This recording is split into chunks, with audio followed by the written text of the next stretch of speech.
Welcome to Nelly Shef, where I share homemade recipes that I perfected over the years. In this video, I'll show you 3 easy ways to cook salmon: pan-fried, steamed, and poached. Each recipe takes less than 20 minutes, making them perfect for a quick and delicious weeknight dinner. You'll learn how to achieve the perfect crispy crust on pan-fried salmon, how to steam salmon in a traditional Cantonese style, and how to poach salmon for the most tender, moist texture. Starting off with pan-fried salmon, I'll need 1 pound of salmon steak. I love using salmon steak for this recipe for 3 reasons. First, its thickness and even surface lets you get a great crust on the outside while keeping the inside medium rare, tender, and juicy. Second, it has a mix of lean meat and fatty bits near the belly, and I love that contrast. Third, it's harder to dry out compared to a fillet, making it more forgiving to cook. For the salmon steak, I like a piece that's about an inch thick. You can find salmon steak at most fishmongers and larger supermarkets, but if you only have a salmon fillet, that works too. Just cook it for around 2/3 of the time you would for a salmon steak. I'm now going to generously salt and pepper both sides of the salmon steak, just like you would a real steak. The salt helps draw out excess moisture, which not only seasons the fish, but also reduces any fishiness if there is any. Plus, it helps create a beautiful crust when pan frying.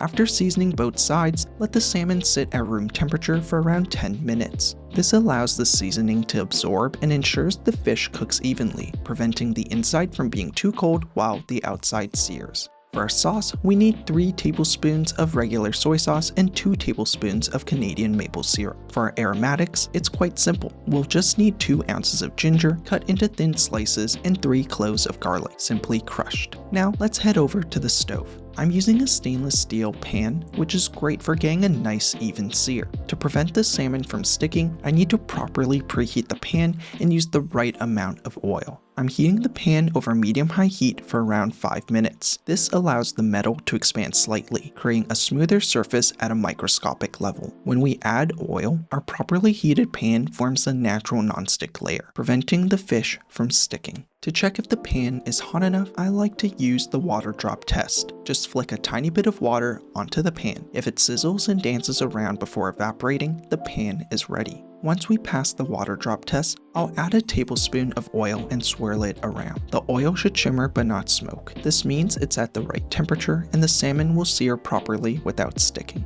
Now, let's place the salmon into a pan, laying it away from you to prevent any oil splatter. At the same time, I'm adding the sliced ginger and crushed garlic around the salmon to infuse the oil with extra aroma and depth of flavor. Once the salmon is in the pan, resist the urge to move it. This allows a beautiful crust to develop without tearing the flesh. Let it sear undisturbed for 4 to 5 minutes. You'll know when it's ready to flip when the salmon naturally releases from the pan. No additional force is needed. Then, gently flip the salmon and cook for another 2 to 3 minutes on the other side. Once done, transfer it to a serving plate. Feel free to serve the garlic and ginger on top for extra flavor, or discard them if they get too dark. I prefer to serve the salmon without the garlic and ginger for a cleaner presentation. To finish, I'm drizzling the soy sauce directly onto the salmon first, followed by the maple syrup, letting the fish's heat slightly caramelize the glaze. Cutting into the salmon steak, you could see that perfect golden crust on the outside and a tender, medium center inside. The soy sauce brings umami depth, while the maple syrup adds a touch of sweetness to balance the salmon's richness. It's absolutely delicious. You know what's yummier than all these salmon recipes? Having your finances in order. Let me introduce you to Maple Budget, a budgeting app that I made myself. Maple Budget is for anyone looking for a simple way to take control of their finances.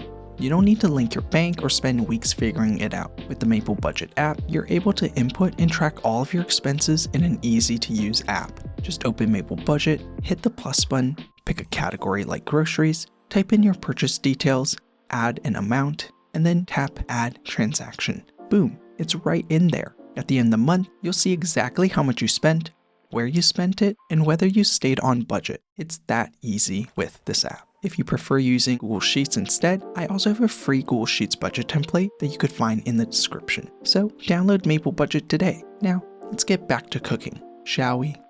Now that we've mastered pan-fried salmon, let's switch things up with a lighter, more delicate approach: steamed salmon. This Cantonese-style method brings out the natural flavors of the fish while keeping it incredibly moist. For our steamed salmon, we'll need 1 pound of salmon fillet. I prefer using fillet for steaming because it has more surface area relative to its volume, allowing it to better absorb the flavors of the aromatics and sauce. The piece of fillet I got included skin, so here's a simple trick to remove it. Boil some water in a kettle and then pour it over our salmon. Then simply peel the skin off and put it to the side. You could fry the skin up later for some crispy chips if you like. For our sauce, I want 1 teaspoon of sesame oil and 4 tablespoons of seafood soy sauce. I use Lee Kum Kee seafood soy sauce, which can be found in most Asian supermarkets. If you don't have seafood soy sauce, you can easily make a substitute by combining 3 tablespoons of light soy sauce for that saltiness and umami, 1 tablespoon of fish sauce to add depth and enhance the seafood flavor, and half a teaspoon of sugar to balance the saltiness. This homemade version gives you a similar savory, slightly sweet profile that pairs beautifully with the steamed salmon. I also want to measure out 3 tablespoons of olive oil, which we'll heat up later and pour over our fish to activate the aromatics. For our aromatics, we'll start with 4 ounces of ginger sliced into long, thin strips. To do this, first slice the ginger into thin pieces, then stack them and cut lengthwise into fine julienne strips. This ensures even cooking and maximum flavor infusion. With another 2 ounces of ginger, cut it into 5 to 6 slices and place them on a heat-proof dish. Then we'll bring back our salmon and place it on top of those ginger slices and then set it aside. Adding ginger underneath the fish while it steams helps eliminate any fishy flavors. Next, we'll prepare the green onion using a similar technique. To create uniform long pieces, begin by cutting the white parts into 2 to 3 inch segments, then have them lengthwise and then slice into nice thin strips. For the green parts, also cut them into 2 to 3 inch sections, then flatten and stack them before slicing at a slight angle into thin strips as well. With our salmon and aromatics prepped, we're ready to start steaming. I don't have a particularly large steaming basket, so I'll improvise with a large pot. Place the pot on the stove over high heat. Inside the pot, position a heat-proof bowl at the bottom to act as a stand. Then, carefully pour boiling water around the bowl, making sure the water level stays below the salmon. Once the water reaches a rolling boil, place the salmon fillet on top of the bowl and cover the pot with a lid. Let it steam for 8 minutes. If your fillet is thicker or thinner, adjust by a minute or 2.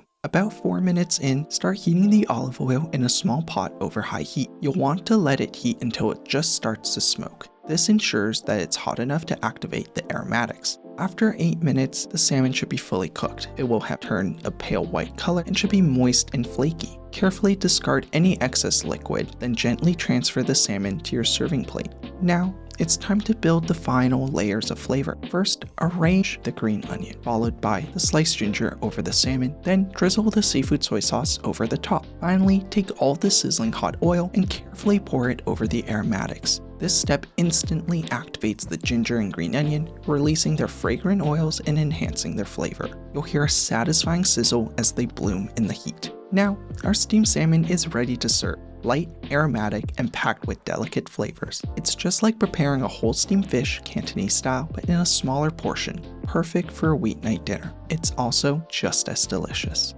If you're looking for an even more tender and creamy texture, poaching is another fantastic way to cook salmon. Let's move on to our final recipe, poached salmon in a rich coconut broth. Here, I have 2 ounces of salmon fillet, which I'm seasoning generously with salt and pepper on both sides. Once seasoned, I'll set them aside and begin prepping the rest of our ingredients. For our aromatics, we'll start with 1 whole onion. I'm using a purple onion, which adds a touch of sweetness. First, I peel the skin, quarter it, and then slice it into thin strips. If any layers stick together, I simply separate them by hand. Next, I have 1 medium-sized lemon. I'll juice half and then slice the other half into thin slices, about half a centimeter thick. For the garlic, I'm using 3 cloves, which I'll finely mince. First, I slice each clove horizontally into thin layers, then cut it lengthwise into strips, and finally rotate it to mince. I'll do the same for 2 ounces of ginger, slicing it thinly, then into strips, and finally mincing it. Now for some freshness and heat.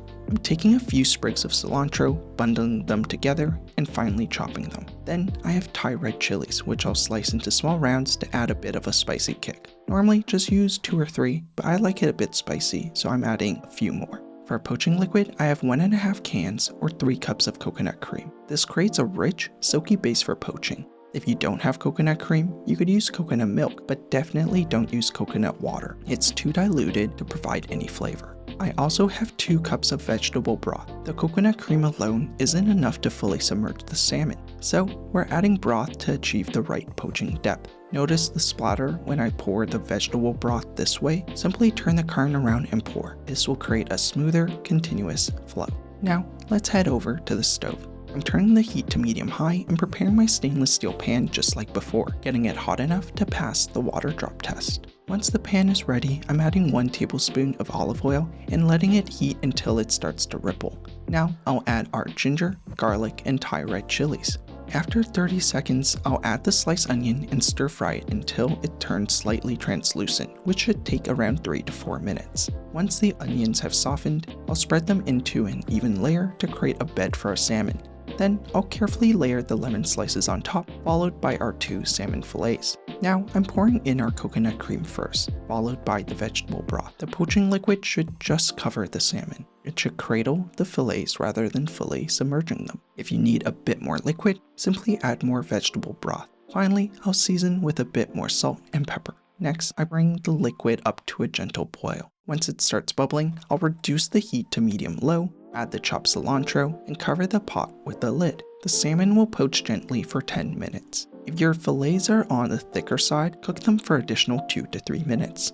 After 10 minutes, the salmon should be perfectly cooked, tender, flaky, and infused with the flavor of the broth. Carefully remove the fillets from the pan and transfer them to a serving plate. Now, we want to concentrate the flavors in the broth. Let it simmer for around 4 to 5 minutes or until it's thick enough to coat the back of a spoon. This is a great time to taste and adjust for salt. Coconut cream can vary, so if it's too mild, add a pinch more salt or pepper. Then ladle the reduced sauce over the salmon. The onions and chilies add a burst of flavor, so you could serve them as is or strain them out if you prefer a smoother sauce. And there you have it, the most tender, moist, poached salmon nestled in a deliciously rich and slightly spicy coconut broth. Cutting into the salmon, you can see how perfectly flaky and tender it is. Poaching salmon in a flavorful broth like this is incredibly forgiving, and the result is always silky, moist, and packed with flavor. And there you have it, 3 incredible ways to cook salmon: pan-fried, steamed salmon fillet, and poached salmon in a rich coconut broth. If you enjoyed this episode of Nelly Chef or any of these recipes, let me know in the comments below. And of course, please subscribe for more episodes of Nelly Chef. I'll be dropping out new, tested recipes every few weeks. Until then, I'll see you next time. Cheers!